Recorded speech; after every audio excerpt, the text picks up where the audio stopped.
Hello and welcome to Bourbon Rocks. Tonight we're going to do Old Rip Van Winkle 10 years. Okay, so this is commonly referred to as Pappy 10, although I'm sure that will make some people aggravated because Pappy Van Winkle didn't exactly exist at the time.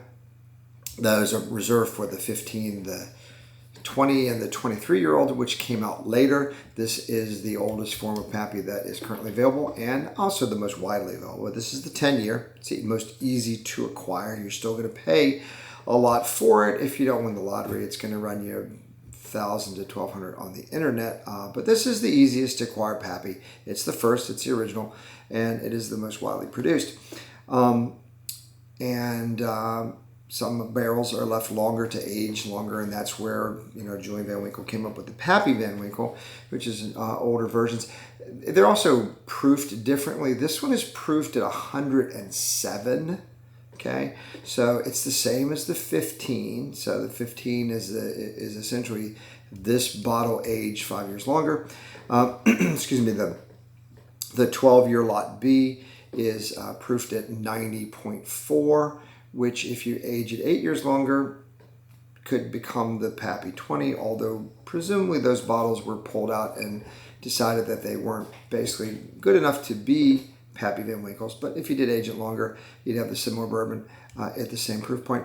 The 23 is a bit different. That's 95.6. I think in the last video, I'm sorry, I made a little error. I believe I said 95.4, but it's 95.6. It was close though. And then, of course, you got the 25, which is that unicorn, which we've done the review on, and that actually is proofed at 100. So there's obviously differences in the proof, and there's also differences in the aging. But this is the flagship 10-year, most easily available, or most widely produced and most easy to acquire of all the Van Winkle bourbons, otherwise known as Pappy 10. So let's pour some now.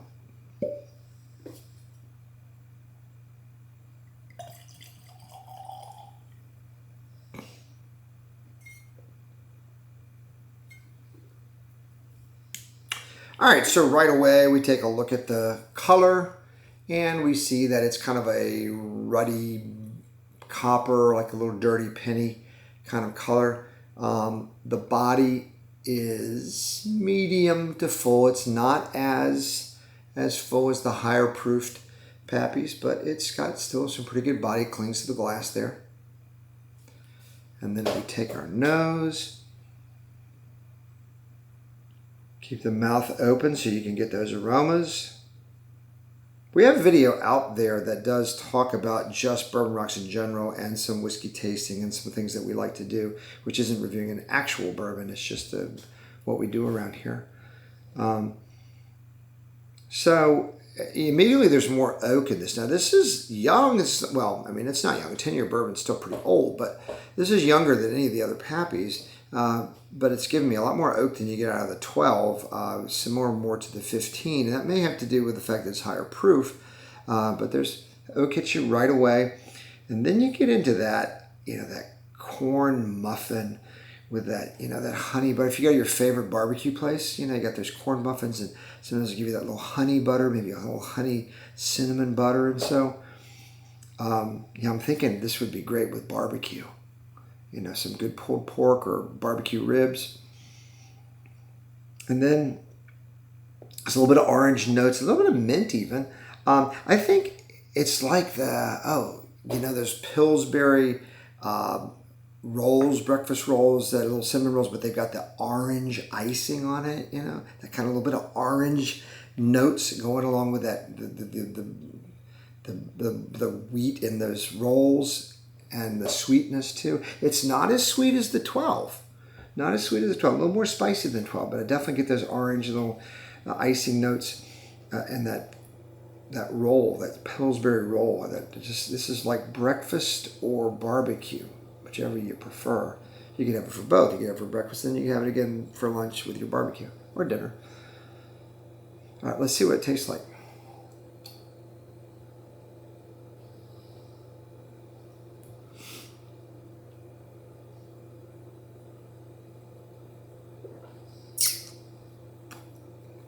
There's a little of that butterscotch in there.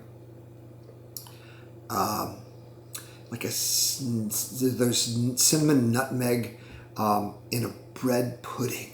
Again, a bread pudding with like a vanilla whiskey sauce on top of it. The wheat. I love wheated bourbons. You're going to find through most of these videos that I really do love to sip wheated bourbons. And, you get all those great baked goods that come out of those wheated bourbons. This one's like that cinnamon nutmeg bread pudding with a vanilla whiskey sauce on top of it. You also notice I tend to describe a lot of bourbons as foods that I love, and that's what you want to do. You want to think back at that scent memory, and you think back when you were a kid and things that you ate, and even in your adulthood. And rather than just saying, "Oh, I taste this taste or this note," I like to think of it in terms of a global sort of a food. What would you eat with this? What does this go with, and so forth? And what kind of flavors do you pull out of it? And what does that remind you of? And again, I see sort of two things here. I can see this as being like breakfast.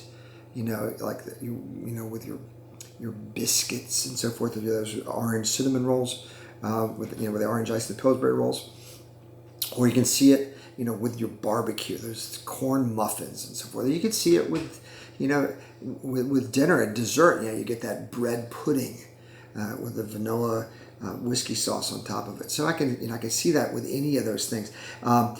This is not as sweet as the 12. But it's a lot richer. There's a lot more flavor going on. It's a lot deeper. The finish is longer. You got more of those lingering, spicy notes. Not as much of the sweet at the end, and but it carries through. It's a little bit hot, but I think it drinks its proof. I've always, as you've seen in some of the other videos, I believe that Pappy generally drinks hotter than its proof. But the 107s don't. They tend to drink about where they are. The 15, which, theoretically would be this bourbon aged another 5 years, was interesting. I thought that was kind of an oddball in the whole Pappy line. I got a lot of more earth tones out of the 15. This is just a pretty straight up good old bourbon that you're going to drink when you're, hanging out with your friends eating barbecue. Well, of course, it's special friends because this stuff isn't cheap. But, when you're with your best friends and so forth, this could also be really good after a hunting trip, when you want to reward yourself for a wonderful day out in the fields. Really good. It's Pappy. It's going to be an ace, And there's some of these early videos, it looks like, this guy likes everything. Everything's an ace. And that was by design, quite honestly. I put what I thought was going to be the best stuff early on. You'll find as time goes on, they won't all be as good as this, but this is your flagship Pappy, and it performs better than virtually any other 10-year bourbon out there is going to do. It's got pretty much all of your great wheat flavors. Your vanillins are going to come out of the oak as well. You're going to get that orangey notes, the baked goods with the baking spices, cinnamon, nutmeg, that bread pudding with some icing and some sweetness. Not as sweet as the 12. I would say this is better than the 12. Maybe even better than the 15 because it didn't have that earthiness that I got out of the 15. Not as good as the 20. The 20 is the king. Okay, the ace, okay, the double ace. These are all aces. I would say the 20 is a pair of aces, or perhaps even three of a kind aces. But this is an ace. It's great. It's fantastic. If you can get it, it's going to be it's probably about the same price as the 12, but better than the 12. It's going to be a lot cheaper than the aged Pappies. I would get it over the 15. The 20 is going to be a lot more expensive, but the 20 is very, very difficult to beat, if not impossible to beat. So anyway, that's Pappy 20. That's Pappy 10. That's the flagship Pappy, old Rip Van Winkle, aged 10 years. The easiest to acquire, and if you can get some, by all means do so. Again, let's have a little bit more.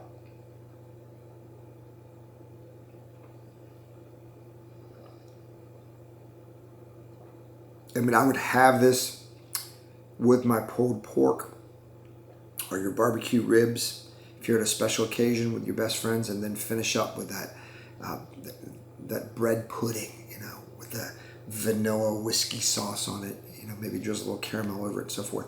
Because it pairs up extremely well. That's exactly what you want in a bourbon, and it's got pretty much a little bit of orange zest too, which kind of makes it a little fun. It's awesome. So it's Pappy 10. Check us out on bourbonrocks.com. Thank you very much.